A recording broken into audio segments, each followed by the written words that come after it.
Hello. Today is the 25th of February 2013 in Harare, Zimbabwe. Everything in life has got a consequence. Each and everything that we do has got its consequence. There is now a trend in Zimbabwe of idolatry at the highest level, at the highest form, and only a part or a section of this idolatry okunonzi muchishona kunamata zvempunzo is the influx of false prophets upon the land.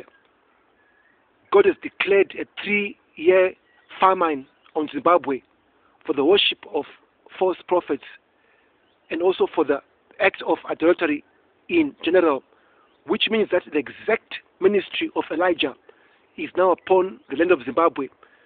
Not that we'll see Elijah the prophet, no, but we'll see the word of God as in the days of Elijah. Elijah means justice, the God of justice. As much as the false prophets of Baal were judged upon Mount Carmel, the false prophets in Zimbabwe will be judged with this famine, because in the end they will not have solutions for people who come to them for money, who come to them for solutions.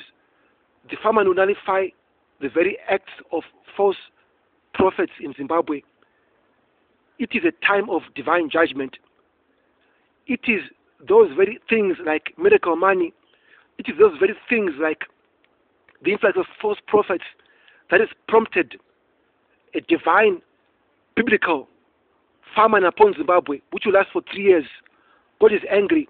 Justice in Zimbabwe. Justice in the land of Zimbabwe. I will explain to you why Zimbabwe, because someone will say, but how come these things have happened before in many other parts of the world and they have not gone judged? But the truth of the matter is that the Zimbabwe famine is a result of false prophets, and God is acting. God has got his own way of acting.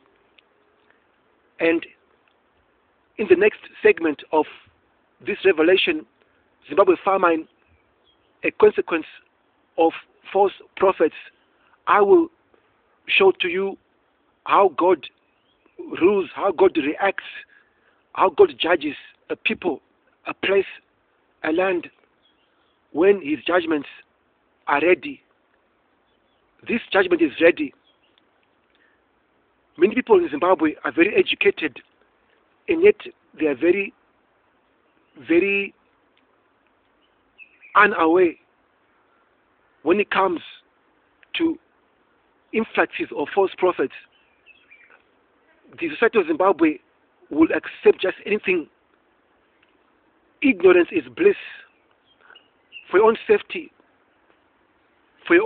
from the divine judgments of God, be careful of whatsoever you accept. This is now time of divine judgment upon the earth, upon the land of Zimbabwe. I declare a 3-year famine in Zimbabwe beginning February 2013, like in the days of Elijah.